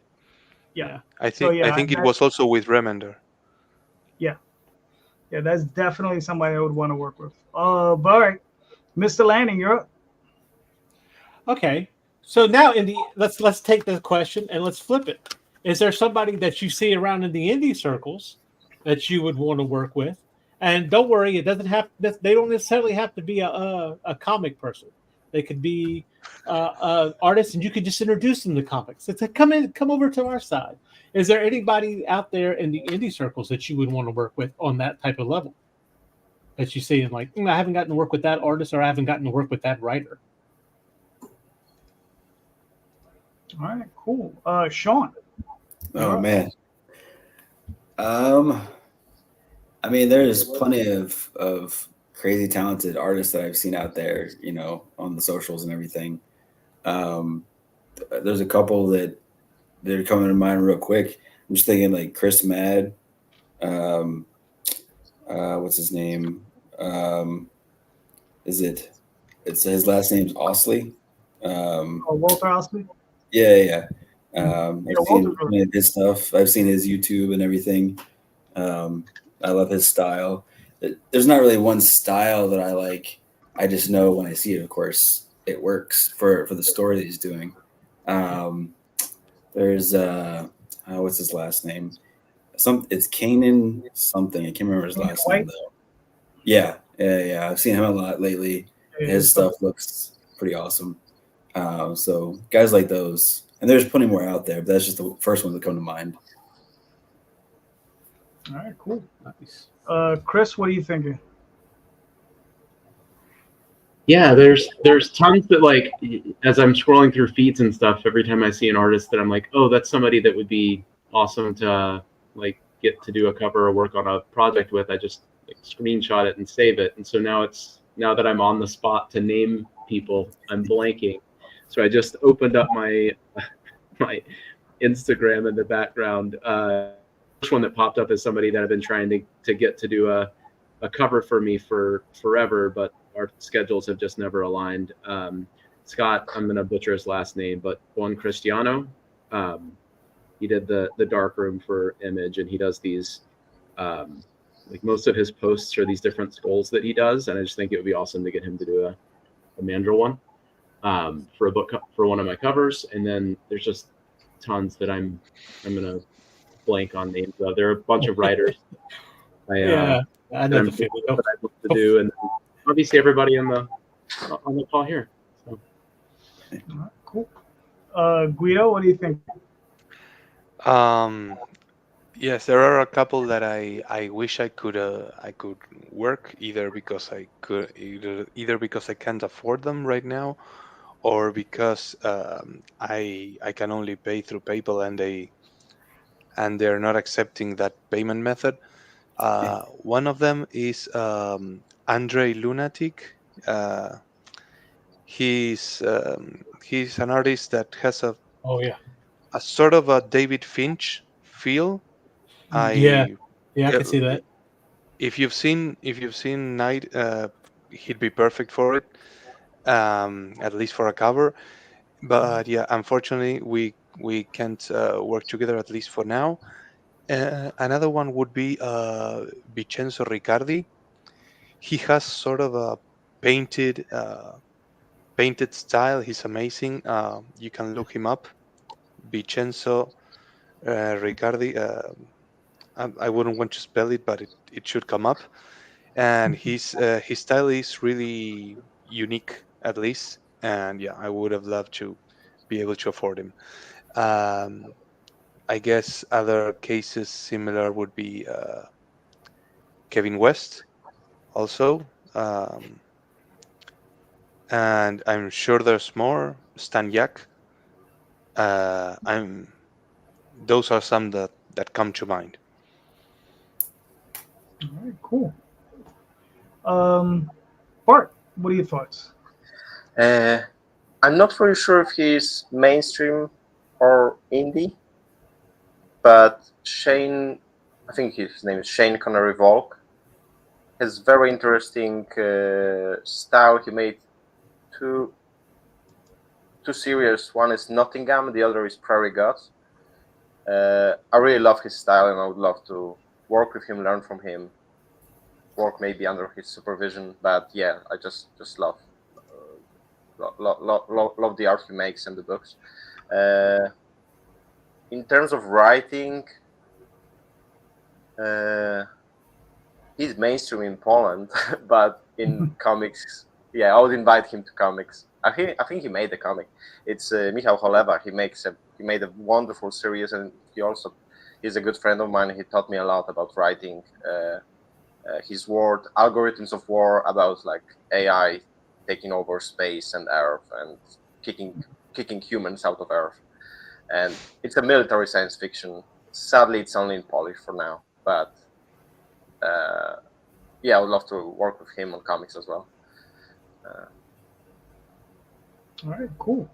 I've always wanted to work with this guy named C. Michael. No, I think I got somewhere.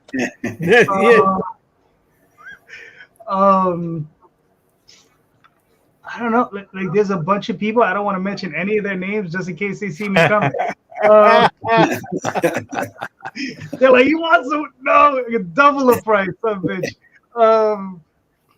But, ooh, if Guy Davis, like a real indie guy, if I had to choose someone with like Guy Davis, Duncan Fegretto,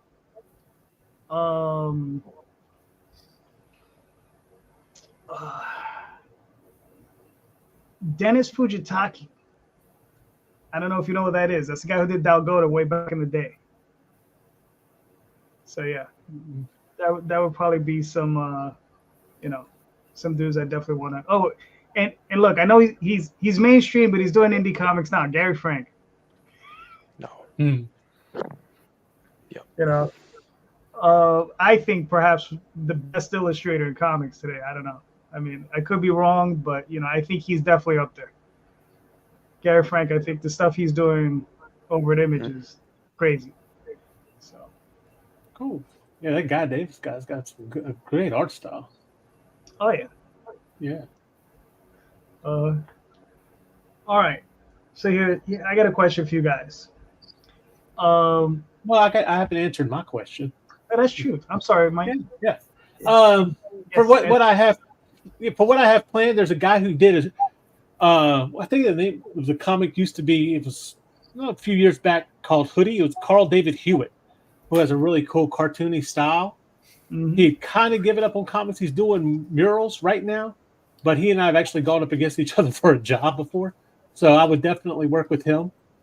And PR Daedalus, who's done some of the work for Gary Henderson on the Pyramid Knights, and he's got his own book. What's it called? Death to All Slashers, coming out on Webtoons pretty soon. And he's got kind of an anime style with a lot of cross hatching and things. Kind of reminds me a little bit of Andrew Lunatic, but a little bit more of a cartoonish version. So,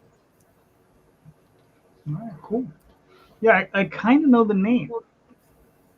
Yeah, you've probably seen it. He posts a lot in different groups and stuff. So, yeah. So here's a question for you guys: what was the last indie and mainstream comic you read that you enjoyed? I mean, like you straight up enjoyed it, right? Because I'm sure you've read plenty that you didn't enjoy. Which is the straight up one that you last read that you enjoyed? I think Chris. I think you're up. Let's see. So this is gonna sound super pretentious, but most of the comics that either indie comics, other stuff that I back, or stuff that I just randomly find in a comic shop. So it's going to be all indie answers for me, I think. So I'm reading Little Bird right now. It's really good. That's right here next to me. And I've just read a ton of Kickstarters that people put out that are great. And then Infinity 8 was another one I picked up the first couple trades too. That was pretty entertaining as well. Fair enough. Guido, what are you thinking? Well, the last one that I read and liked, Chess by Paige Alfred. It's about a strike team action, sort of a G.I. Joe feel. It's a really cool book, and I've read issues 1, 2, 3. So I'm looking forward to more of them coming out. I want to also give a shout out because it's not the last one that I've read, but I've also read it recently and I loved it. Violet Descents from Panico Press. Panico Press. I think they're based in Puerto Rico, but they do in English. But they publish in English, and it's fantastic. It's a fantasy about an angel that is the angel in charge of carrying the weight of the world's feelings, and she doesn't want her job anymore. So she gets into a bunch of Sandman-like shenanigans. It's a paranormal adventure. It's great. It's fantastic. Then what was the last mainstream book that I enjoyed? I've been reading less and less lately. I guess I'd have to say the last one that I enjoyed was the Wolverine versus Predator crossover. So it's mainstream over mainstream. Yeah, I know it's a cheap answer, but yeah, I'm a sucker for crossovers. So yeah, I'll go with that one because I haven't seen Avengers versus Aliens yet, or Aliens versus Avengers. I'm not sure which is the correct order, but I plan on getting it as well when it comes out. Gotcha. All right, cool. Bart, what are you thinking? Recently, I read a really good comic called Username Evie by Josh Zook. I'm not really sure if it's mainstream or not. If it's not mainstream, if it's indie or mainstream, because it was published by publishing company. So, but It's Depends not on your Marvel. definition of indie. Right. My definition of not indie is maybe, I don't know, Marvel or DC. That's my definition of mainstream. Yeah, and I can't wait to read the second one. It's a really cool story about a girl whose dad makes a world for her, and that she can escape to. And somebody also gets into this world, and there are problems based on this. So, yeah, I really enjoyed that. Cool. Mr. Lanning, what do you got? As far as like real indie, the last one that I read, and yeah, I worked with the guy, but I did actually enjoy his Set the Hook by Chad Perkins, not just because I did the cover. It was fun. It was just a fun hellfish, crazy character who's just a grumbled up mess going after fish that are demonic. I kind of like that aspect. So I really enjoyed that one. And as far as something a little bit bigger, I think the last one I could say that I've like really enjoyed, because the last one I probably read was Deadly Class, and I still haven't finished that.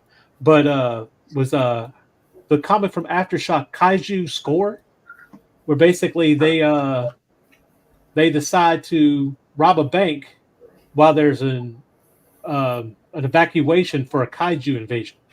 So they're trying to rob the bank while the kaiju's going through the city.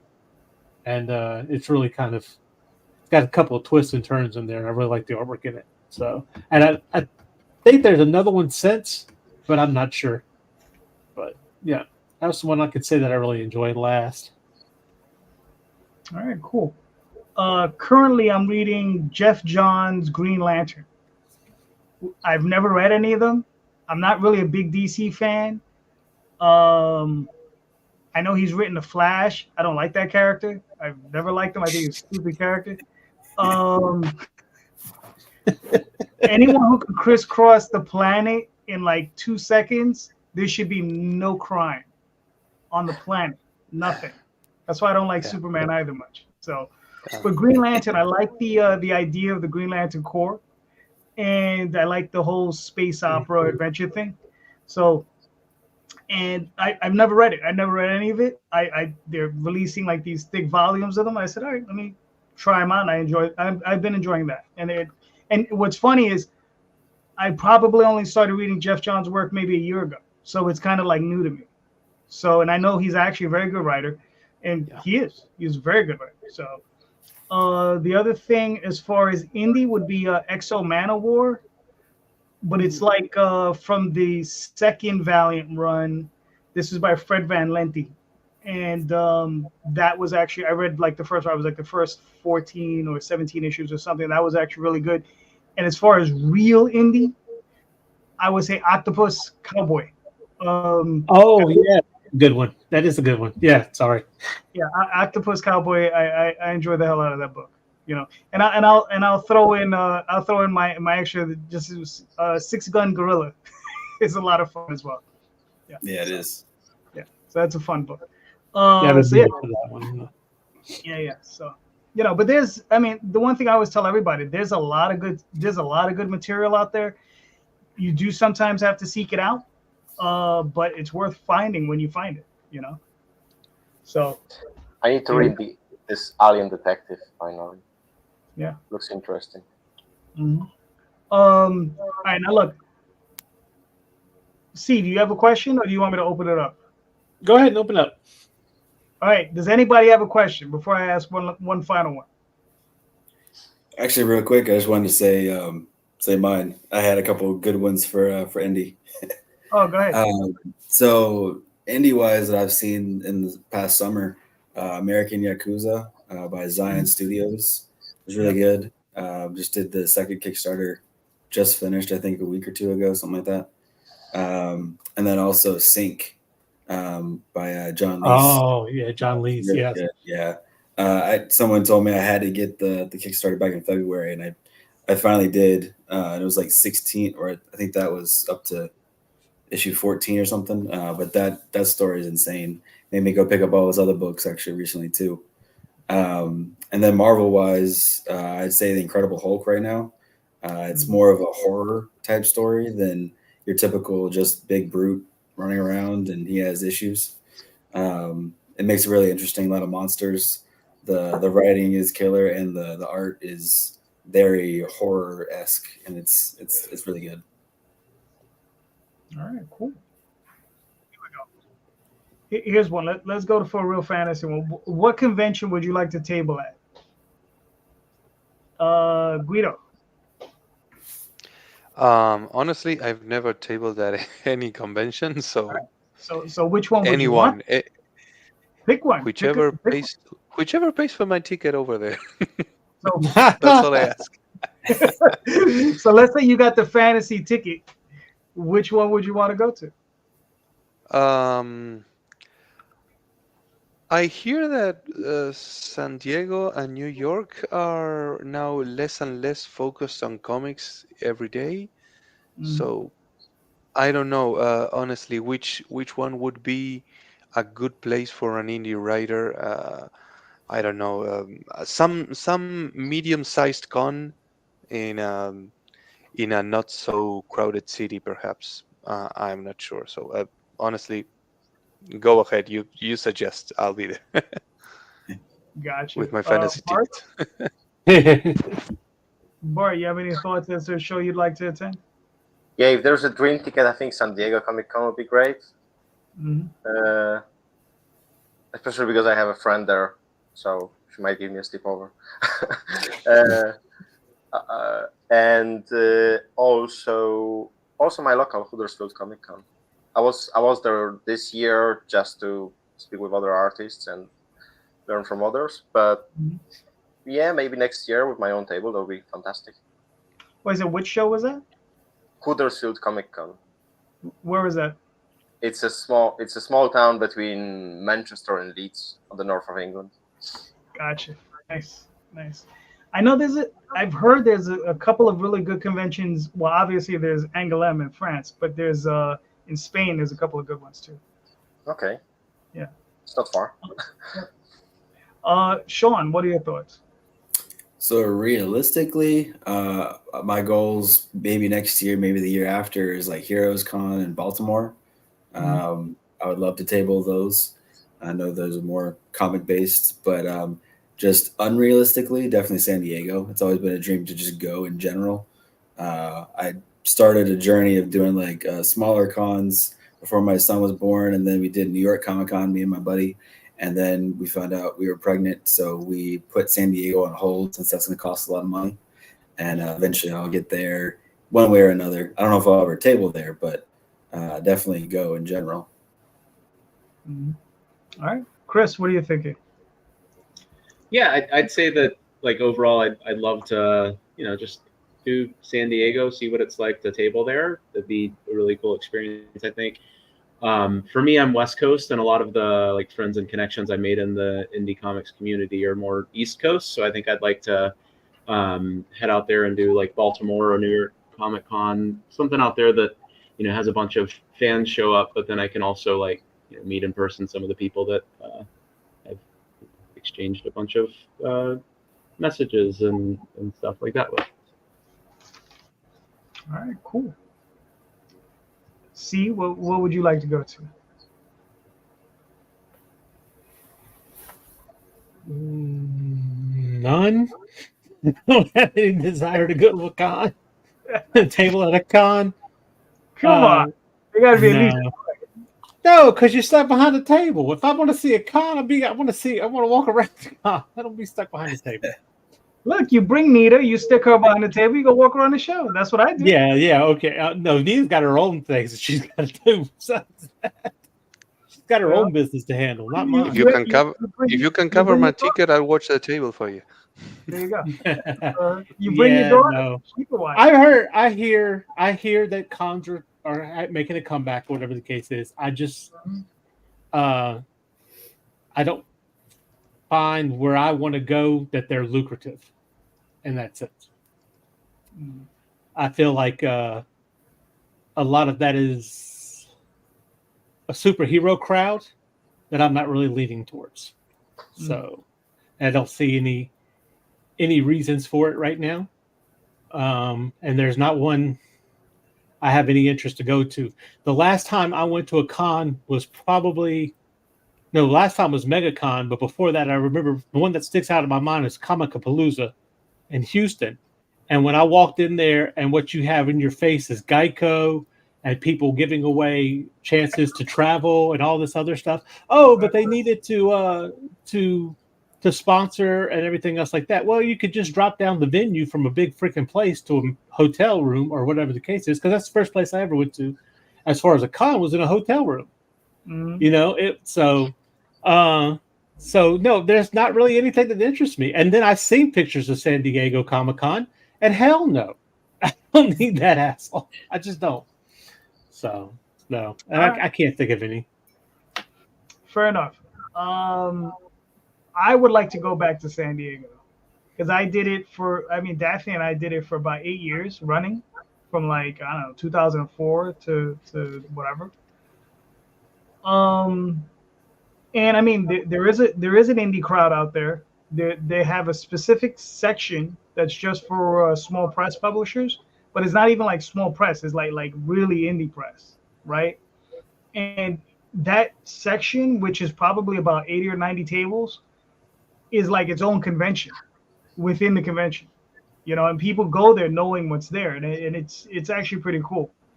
So yeah, I'd like to go back to San Diego. Eventually, maybe, we'll see. I don't know, because I'm not big into conventions anymore either. I'm big into Kickstarter, so we'll see how that works out. Yeah. All right, gentlemen, we made it to hour 2. Thank you so much. This was awesome. Let's start with Sean, please. Where can we find you and your work? Yeah, so The Fog Within 1 through 3 has until September 20th, so we're live on there.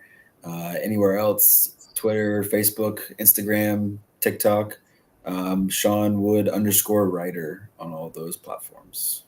All right, cool. Chris?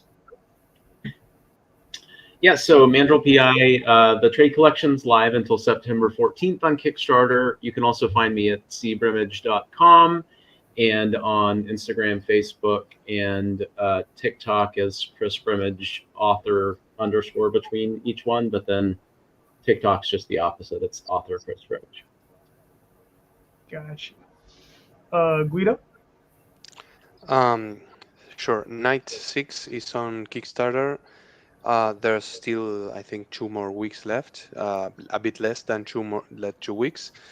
And you can find me on social media. I'm on Facebook and Twitter, X, formerly known as Twitter. On Facebook, you can just find me as Guido Martinez. You will see that I have Night as my profile picture. And on Twitter, the same, because my username, if you care to remember it, it's G_Mart8. It sucks, but everything else was taken. Gotcha. All right, cool. Bart?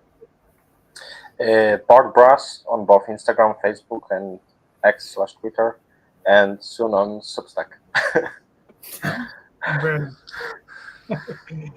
C, where can I find you your work?